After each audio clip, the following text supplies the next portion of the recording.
It's nice to be with you all at this meeting of the Boston Global Forum. I'm Joe Nye, and I'm going to talk to you a little bit about the relations of U.S., China, and Japan to start a conversation. And my colleague Tom Patterson is going to raise some questions that have been brought in before on the internet, and so I'll spend part of the time basically outlining the problem and part of the time having a chance to answer your questions. Why focus on US, China, and Japan as a subject? Because it's one of the issues which, if we mismanage, could make a real mess of our century. Some people have drawn analogies to 100 years ago, in which in 1914, Europe, which was at that time prosperous and was high degrees of economic interdependence and where people were living quite good lives, Europe tore itself apart in World War I and ceased to be the center of world affairs as a result of World War I.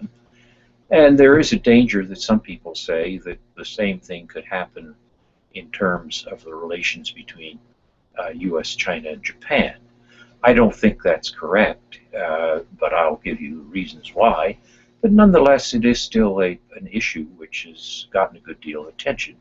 There have been a number of books that have come out to commemorate the period after the end of the century anniversary of World War I, which have brought forward this analogy to East Asia today. And it was interesting that when Prime Minister Abe of Japan was at Davos at the World Economic Forum in January, he raised the question of whether the relations between China, US, and Japan were reminiscent of 1914. So it's I think a topic that's worthy of our taking some time to think about. Now, if I look at the problems of U.S., Europe, U.S., Japan, and China today, I think that there is we might start with the argument that the Obama administration has talked about a policy shift to spend more time thinking about Asia. It was originally called a pivot to Asia, but then it became known as a rebalancing toward Asia. And one of the questions that people raise is that really an appropriate terminology? After all, the United States never really left Asia. The United States is a country which geographically, one of our states is in the middle of the Pacific Ocean, and Guam is closer to the Asian mainland than it is to North America. In addition to that, the United States is very heavily economically interdependent with Asian countries.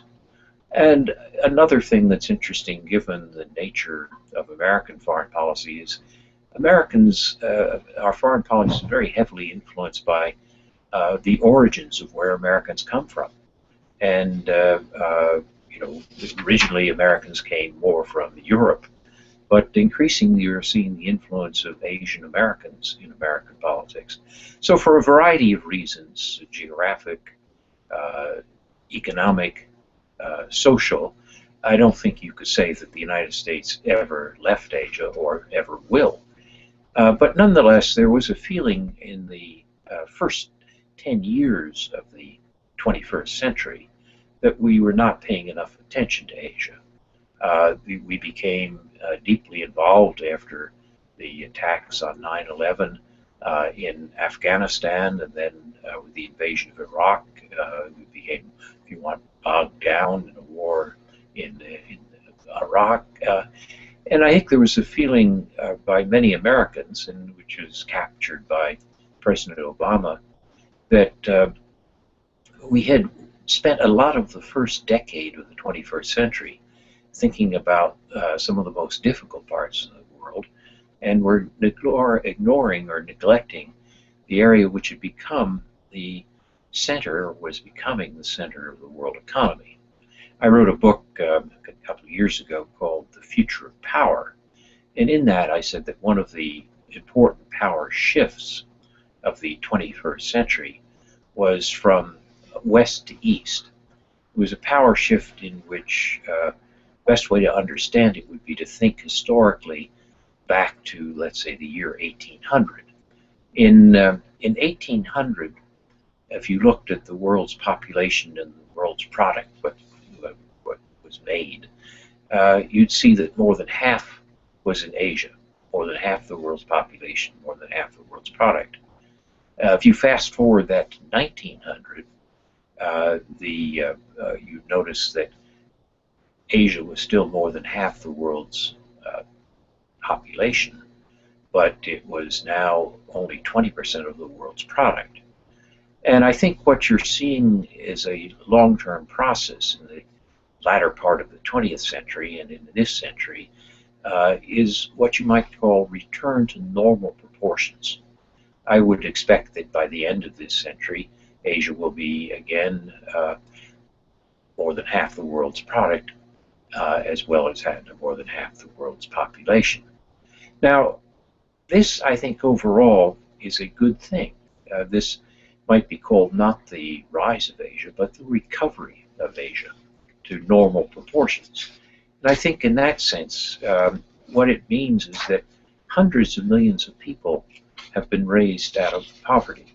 And we should all be grateful for that. It means a reduction of misery in the world, and it's a great accomplishment. It really starts to some extent with Japan, carries forward to Korea, to some of the Southeast Asian nations, now very much focused on China, and increasingly, I think, will be focused on India.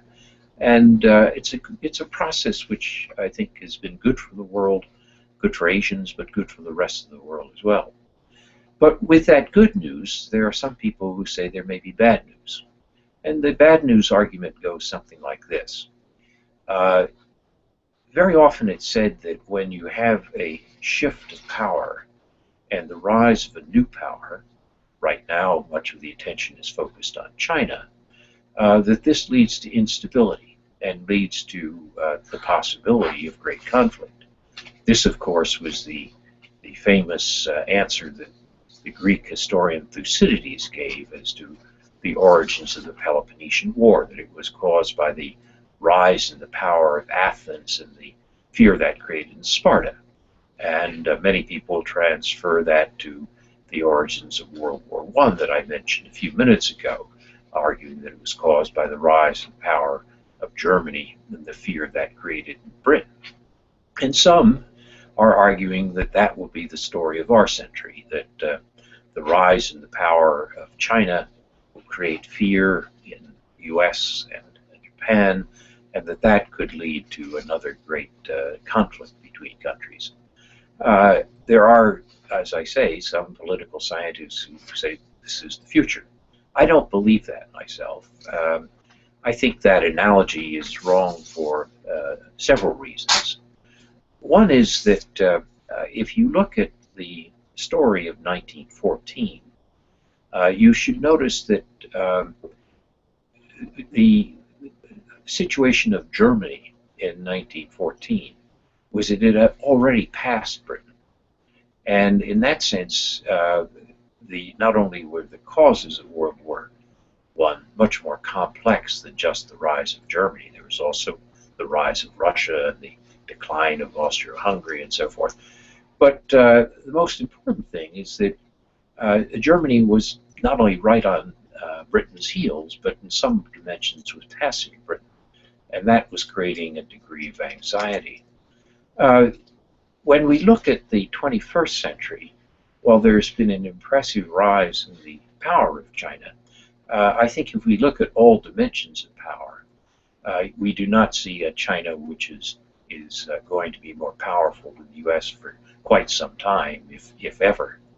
How can I say that when everybody says, of course, China is going to be a bigger economy than the United States? Well, the reason I say it is that there are three dimensions of power. There's military power, There's economic power, and there's what I've called soft power, the ability to get what you want through attraction and persuasion. And even when China, if it continues at its rapid growth rate and doesn't face any bumps in the road that throw it off the road, even if China does become a overall larger economy than the United States in, let's say, 10 or 50 years or so, that's one aspect of economic power, the total size of the economy, which gives a certain amount of market power. But there is another aspect, which is the sophistication of an economy, which is better judged by per capita product. And on that, on per capita income or per capita product, China, even when it becomes larger than the U.S. overall, won't be anything near the United States. Indeed, many economists say that if China continues to prosper and grow at the rate that it is now, it won't be near the United States in per capita income until sometime in the middle of the century. That's very different than, let's say, the fact that Germany had passed Britain in industrial production by the year 1900, well before World War I. So if we look at one of the dimensions of power and we say, is China becoming more powerful than the U.S. economically, even when it has a larger economy, it won't necessarily be more powerful than the U.S. in terms of per capita income or overall economic power. The second dimension of power that I mentioned, military power, China has been increasing its military expenditures, indeed with double-digit expenditures on its military budget over recent years. The military budget has been growing more rapidly than the economy overall. And some people say this means that China will challenge the U.S. as a global military power. But again, I think if one does a careful assessment of the numbers, you'll see that China has a long way to go in military power before it comes anywhere near the United States. China has indeed purchased and refurbished a former Ukrainian aircraft carrier, which forms its first carrier and plans to build some more. But there's a large difference between having a single carrier, mostly now in a training role, and having, let's say, a dozen or even anywhere more than 5, 6 carrier battle task forces.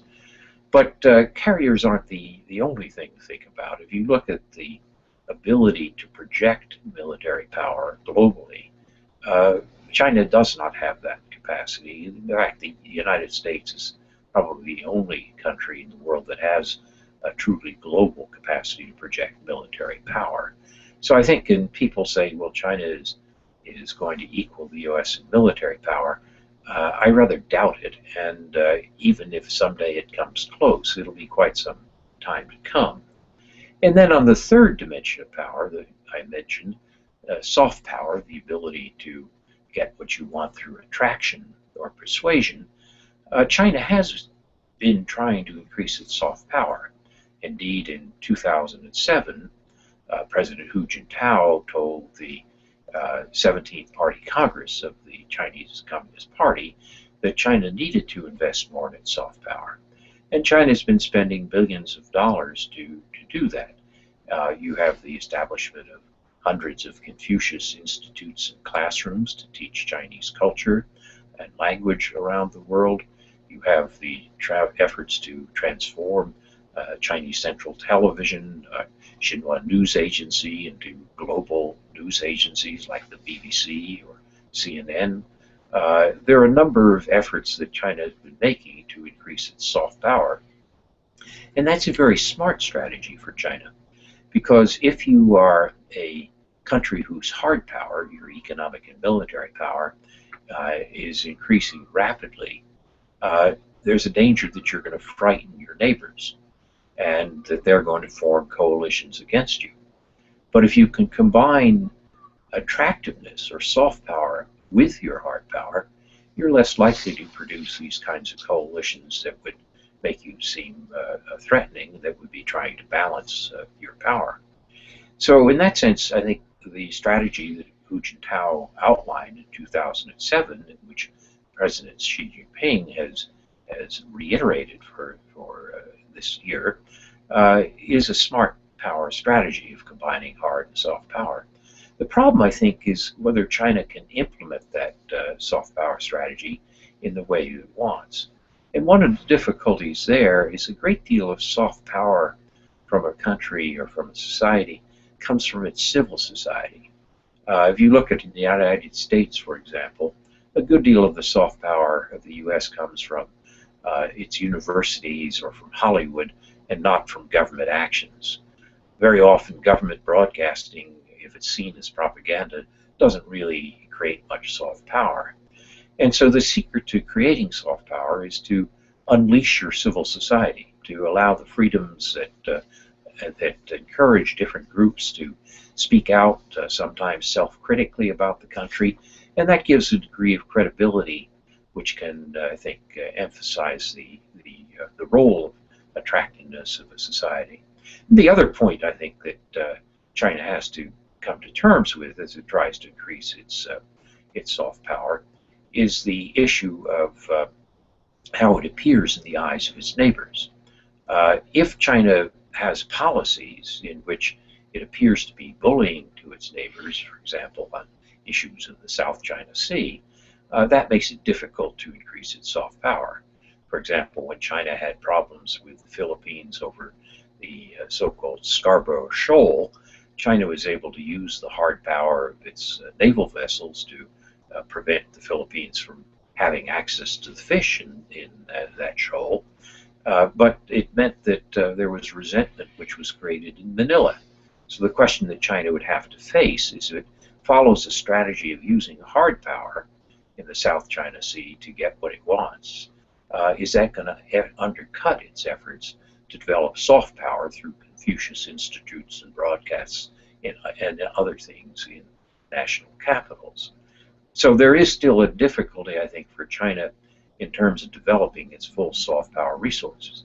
And if you look at recent polls that have been taken by the BBC or by the Pew Trust and so forth, you'll see that China is having some difficulty on its soft power, increasing its soft power, particularly among its neighbors in Asia. So in that sense, I think the metaphor or the analogy in which people say that what's going to happen in East Asia today is going to be like 1914, that there's going to be a great conflict. I think that's going to be caused by the rise in the power of China and the fear it creates in the United States. I think that's greatly exaggerated. China is not, in comparison to the U.S., where Germany was in comparison to Britain in 1914. And so that means that, in fact, there's much more time for the United States and China to manage their relationships. There's so much to be gained through cooperation that in the U.S.-China relationship, that the competition, which is bound to be there, doesn't have to be the dominant strand of the relationship. If you think of the areas where China and the U.S. need to cooperate, for example, areas of climate change, areas of maintaining international monetary stability, areas like making sure there are no global pandemics.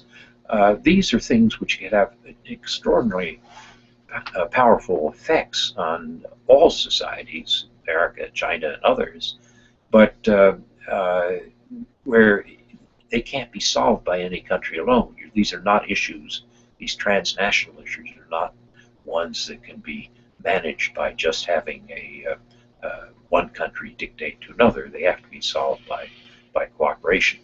So for those reasons that first of all, I don't think China is passing the United States in overall power, and second, that there are great incentives for cooperation in the relationship as well as the competition, I don't think that these predictions that 2014 and after will be like 1914 are very adequate ways to think about it. Indeed, if you look at the American policy toward East Asia, and I was involved in this in the Clinton administration in the 1990s, the general policy that was laid out in the Clinton period, and which has remained the American policy since then, has been to seek to integrate China into the world economy and to develop good relations between China, the US, and Japan and China. In other words, a triangle of good relations. In the 1990s, some people were arguing that as China's power was rising, the United States should try to contain China. My reaction, and other people in the Clinton administration at the time, was it would not be possible to contain China, that Cold War terminology just didn't make sense. First of all, China's neighbors weren't clear that they wanted to join an alliance to contain China. And secondly, that if you did try to contain China, you would just cause resentments, and you would essentially make for bad relations between China and the United States afterwards. So the attitude that Clinton took was to say we welcome China with an open hand. And Clinton supported China's joining the World Trade Organization. The United States took a major trade, allowed major trade with China, which was good for us, good for China, but certainly wasn't anything like containment of the Cold War. The other thing, of course, is we have many, many Chinese students, 200,000, I think, in the United States now. And that, again, is very different from the Cold War containment, where with the Soviet Union, there were almost no such contacts. So the attitude that Clinton took was invite China to participate, to be a responsible power. Now, some people said, yes, but suppose China does grow strong and becomes a bully, then what do we do? And the answer there was to say, if China becomes a bully, then others are going to want to be protected from China. And in that period, as the United States looked at this situation, we said, let's integrate China into the world economy, but as an insurance policy, or if you want to hedge our bets, let's make sure that we keep good relations with other countries. And particularly, we reaffirmed the U.S.-Japan Security Treaty and Security Alliance.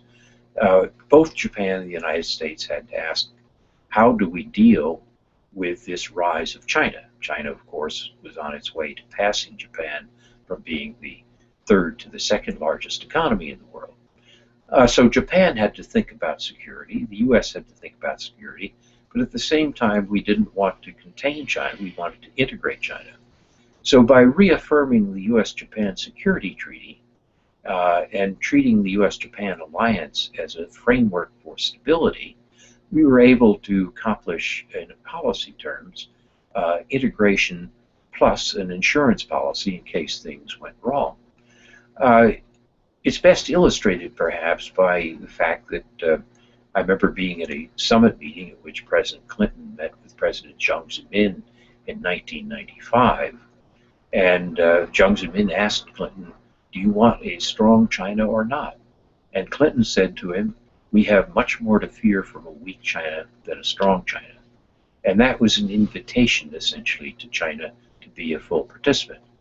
And at the same time, in 1996, Clinton and Prime Minister Hashimoto of Japan signed a declaration in Tokyo which said that the U.S.-Japan alliance, rather than being a relic of the Cold War, was the basic basis of a framework for stability in East Asia for the post-Cold War world. So those two statements, those two attitudes of the 90s in the Clinton administration were carried forward by the Bush administration and then by the Obama administration as the basis for how America saw this relationship. Basically, that having a triangle of good relations between the U.S., China, and Japan was the framework for stability, which would allow the East Asian economies to continue to grow and prosper in ways that benefited all three countries, China, Japan, and the United States. So that basically has been the framework for the policy that the United States has tried to encourage in terms of the relations between China, Japan, and the U.S. Now, having said this, that's the framework, what could go wrong? And one of the things that could possibly go wrong, I think, is that not that leaders would want a war, but that something could happen in terms of miscalculations. Let me give you some examples from the current dispute that exists between Japan and China over what China calls the Diaoyu Islands and what Japan calls the Senkaku Islands. This is about 7 or 8 square kilometers of barren rocks or islets, which in the East China Sea. But what we're finding is that there's incursions of ships and planes which are challenging each other, and there's always a danger that somebody is going to make a mistake and that things will get out of hand. Let me give you an example, or well, let me first give you a little history and then an example of how this could happen.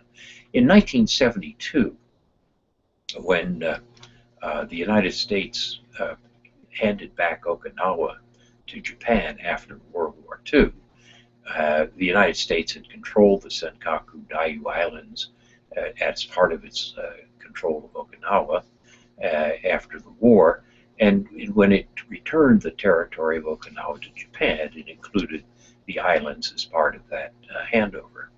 And in that sense, Japan has had administrative control because the Americans had administrative control of the islands. But it was a problem because in China's view, this did not mean that Japan had sovereignty over the islands, and yet Japan felt it did have sovereignty over the islands. So when Japan and China were trying to normalize their relationship in the aftermath of World War II, then Prime Minister Kakuei Tanaka of Japan and Zhou Enlai of China met, and they were arranging this normalization, and Tanaka said to Zhou Enlai, what should we do about these islands, these little islands in the East China Sea? And Zhou Enlai, I think, made a very wise decision. He said, let's leave this off for other generations. If we try to solve this now, we're not going to be able to solve our issues of normalization. Let's put it off for future generations. That was wise because essentially it meant that for decades to come, while Chinese ships would sail into the area and sometimes be challenged by the Japanese, basically there was no incident which disrupted the relationship between the countries. That began to, and as late as 2008, China and Japan were able to sign an agreement on how they, in principle, they could jointly exploit any oil and gas which would be found in disputed waters. But this came to an end in 2010.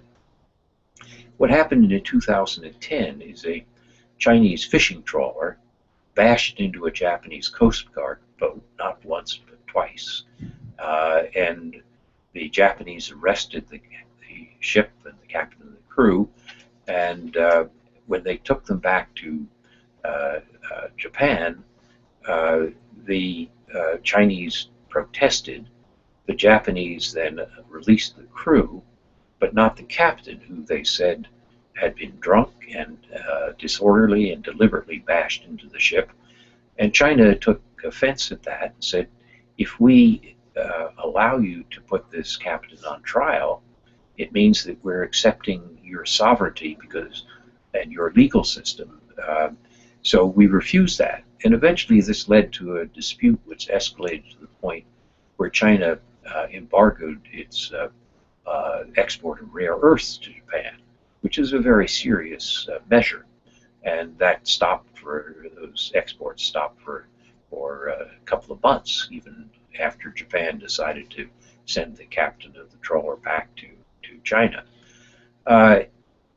The interesting point is that it had a very negative effect on public opinion in both countries, increasing nationalism, increasing hostility toward the other country.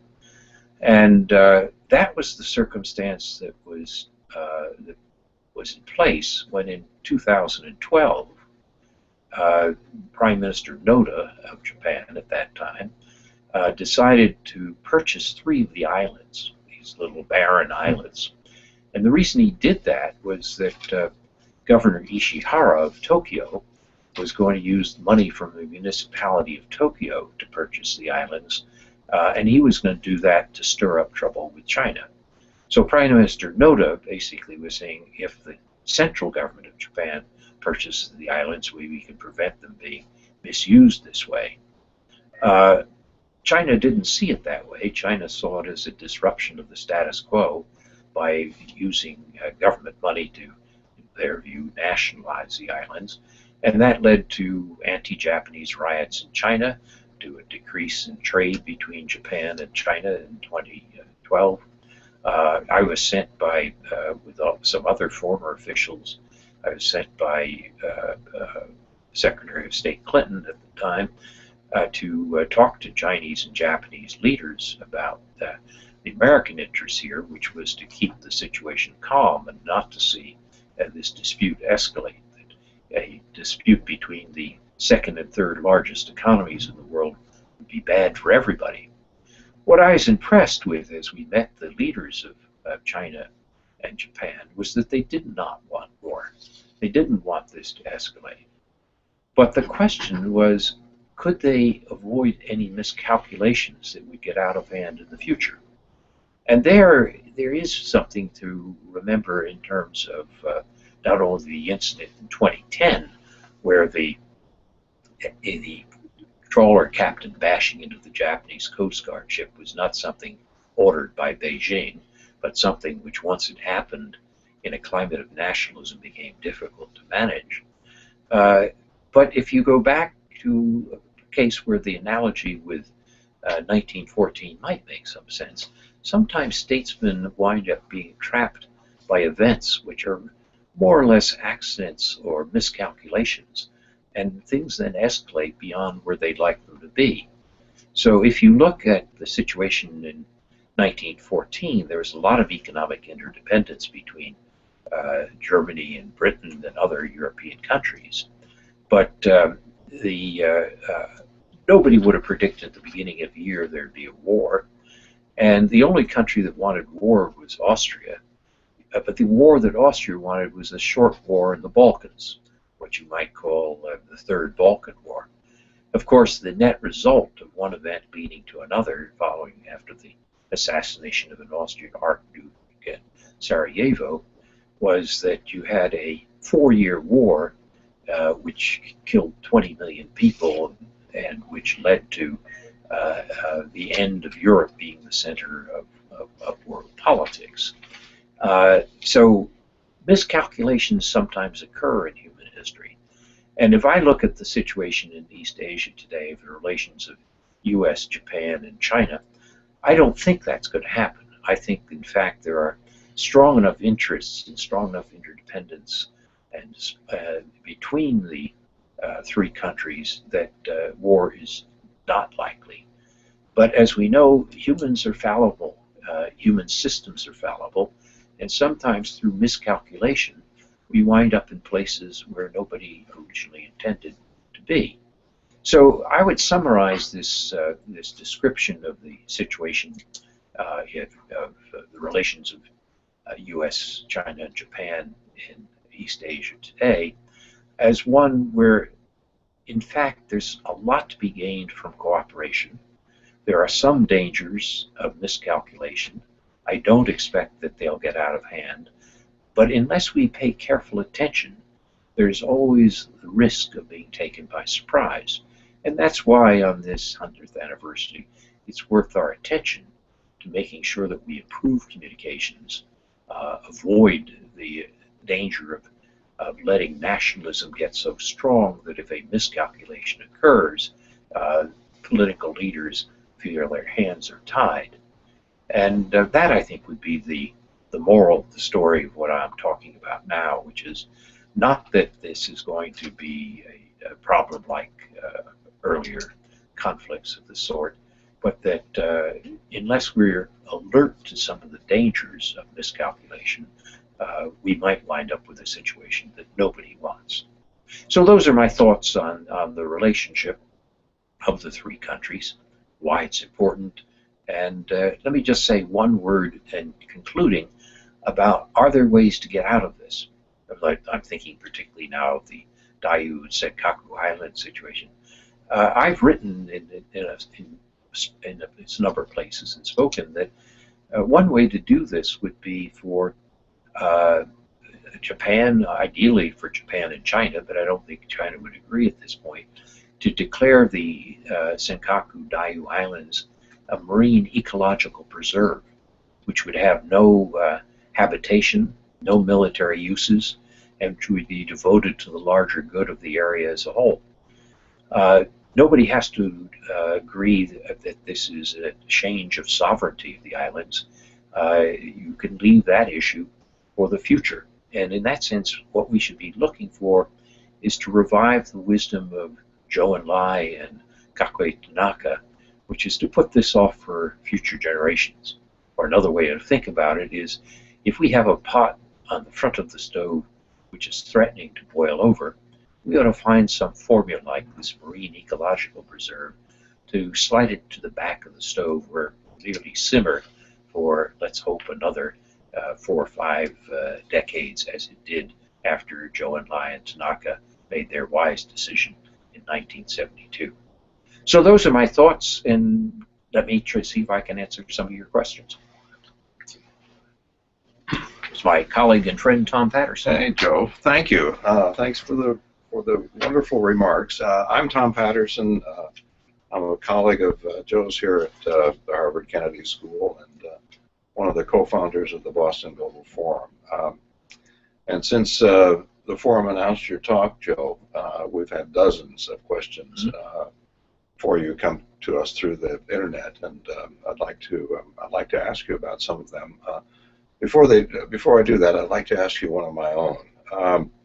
You talked about how China's soft power is handicapped by its weak civil society. On the other hand, China has an enviable balance sheet. It's got money that we would love to have, wish our fiscal health was China's. And it's using some of that money to spread its influence. We certainly did that after the Second War. It was a main instrument of our soft power, the Marshall Plan, being an obvious example. And China is following that path in some ways, and yet in some parts of the world it's getting some resistance. We saw that with Myanmar, for example, and certainly some in Vietnam. And there's some suspicions about exactly what China's motives might be. How well do you think China is doing in using money as an instrument of soft power?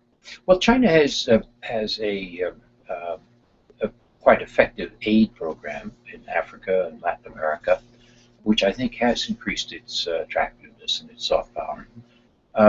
It has been less successful in its immediate region of Southeast Asia or its relations with India, for example, partly because of this issue of whether it appears threatening at the same time.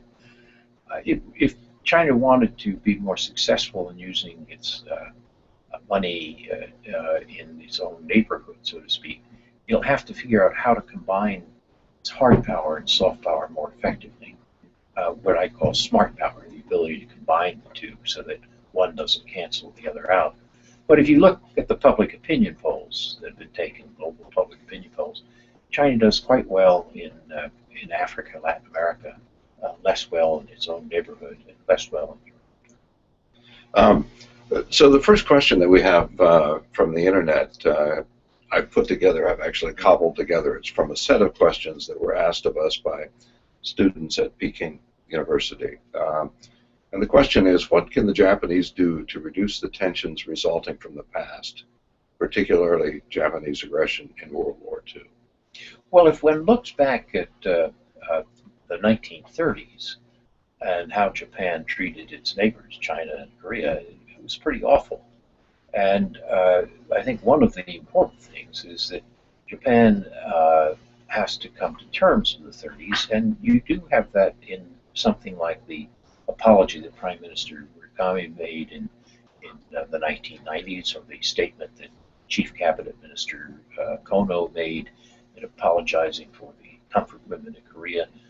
And I think the danger is that there are some groups in Japan now who say we're tired of apologizing, and I think the recent threats of reversing those statements would be very, very bad. And similarly, the Japanese Prime Minister's visit, Prime Minister Abe's visit to the Yasukuni Shrine, which honors war dead from all wars and ages, but nonetheless has 14 Class A war criminals from World War II. That's very offensive to both China and Korea.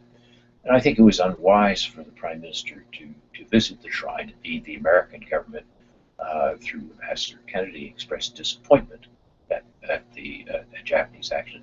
So we'll have to hope that Japan maintains its apologies for a period which doesn't represent Japan today. Japan today is not a militaristic society as it was in the 30s. And I think it's important that those apologies of the 90s stay and stand in place. It's important that Japanese prime ministers not make people think back to the 1930s by visits to the Yasukuni Shrine. So this is a related question, actually, and it comes to us from someone in Tokyo, and it's basically a question about what can Japan do to reach out more fully to China. Well, I think, fortunately, the economic relations between Japan and China are good. I mean, there is a heavy relationship of trade. There are some students, Japanese students in China and Chinese students in Japan. I think those are steps in the right direction. But if you could find some large gesture which would indicate that Japan was willing to take a step like the one I mentioned of declaring that the Senkakus would be a marine ecological preserve, that would be a way of demonstrating that Japan really is a peaceful society today. It's not your 1930s Japan. And so Japanese officials ought to be thinking of ways that they can demonstrate Japan's peaceful intentions, not merely through exchanges, which are a good thing, but through seeing if there isn't some larger gesture which can indicate this. We have an Australian journalist wrote to us on the topic that you addressed, but on a dimension you didn't talk about, and he refers to the U.S. pivot to Asia. But he is wondering about where in that pivot the Trans-Pacific Partnership, the trade agreement that's being negotiated, that's currently having some problems in Washington and at the negotiations table, but where that sort of fits into this triangular relationship between China, Japan, and the United States. Well, the TPP, the Trans-Pacific Partnership, started actually with small countries in Asia. And the idea was, it started in the Bush administration, the idea was to set a higher standard for trade agreements. So China had been accepted into the World Trade Organization. World Trade Organization, with the Doha round, wasn't making very rapid progress. The feeling was, suppose some smaller countries were able to agree on higher standards for trade agreements. And then that gradually grew, and you found Japan willing to join. You found Mexico and Canada, which are America's NAFTA partners, being interested, so that now TPP would include about 40% of world trade if it's finally agreed upon and passed. At one point, China said, well, this is an anti-Chinese measure, that it's trying to contain China. And then China realized that, no, the Americans have said, in principle, if the Chinese can agree to the higher standards, China could join too. And so there has been some expression of interest in China as well. I don't think this would happen right away, but if you ask over a longer-term future, is it possible, I think it would be a very significant development. Well, there was even some talk this week about the next meetings taking place in China. So that would speak to that point. Now, here's a question that comes from a Vietnamese national, and talking about that part of Asia. What role can the ASEAN countries play in the relationship between the three big powers? Well, I think the ASEAN countries have been very successful by creating a degree of unity. Having these countries work together means that there is a sense of solidarity. They develop some soft power. And I think if a country is being difficult toward one of these countries, the fact that it might offend all the other countries as well means that there's an incentive for good behavior. In 2002, China talked about the idea of developing a code of conduct for settlement of disputes about the South China Sea. And uh, unfortunately, that wasn't adequately developed. I think China would be wise to go back to that idea of working with ASEAN as a group to develop a code of conduct. China tends to want to develop or want to work with each of the small countries independently on the grounds that a big country like China will have more leverage when it works with one small country. That, in one sense, that's true, but in another sense, is not for the reasons I said earlier, because it makes China look threatening. But if China were willing to deal with the ASEAN countries as a group, that would make China look less threatening and would enhance ASEAN soft power, but also China's soft power. Developing soft power is not a zero-sum game. You could have an increase in soft power by both China and ASEAN, which is a win-win situation. And we haven't talked much about Korea. The next question's on that topic. Where does Korea fit in this relationship between Japan, China, and the United States? Well, Korea, of course, is one of the great success stories of this recovery of Asia. I mean, if you look at Korea in 1960 had the same per capita income as Ghana, and today Korea is a member of the OECD, the Organization of Economic Cooperation and Development, and it not only has had dramatic economic progress, but it's also had dramatic political progress. No longer an authoritarian country, but a country in which elections lead to real changes in government. So I think Korea is a great success story and is a model which other countries in the region can look to as one, I think, hopeful path for the future. Unfortunately, right now, the relations between Korea and Japan are not very good, and partly it goes to this issue of nationalism and the sense of resentment about threats that Japan might change statements like the Kono statement on the comfort women, or things like the visit to the Yasukuni Shrine. But I think that it would make a lot of sense for Korea and Japan to repair their relationship, if for no other reason than the fact that both of them have to ask what happens if something goes wrong in North Korea. And given the instability, the unpredictability of the North Korean regime, the bad relations between Japan and South Korea is not something that either of them can afford. One last question, and fittingly, perhaps, it's from a Kennedy School student. I better get this one right. It is said that China's foreign policy reflects what it's trying to achieve in its internal affairs. Does that insight provide any leverage in thinking about what China is likely to do in the Pacific region? I think it does help. If China were an aggressive country trying to take over other countries, remember, going back to this 1914 analogy, Germany was seeking colonies in Africa and so forth. If China were focused outside, then one might be more worried. But China's major concern now is economic development. And they regard economic development as essential, not only because, despite their impressive progress, large parts of the country are still very underdeveloped, south, west, and so forth, but they're concerned about keeping the legitimacy of the Communist Party rule. And the legitimacy of the Communist Party rule has been largely profited from this very high rate of economic development. So a loss of economic development, or a failure in economic development, would be very bad for China's objectives.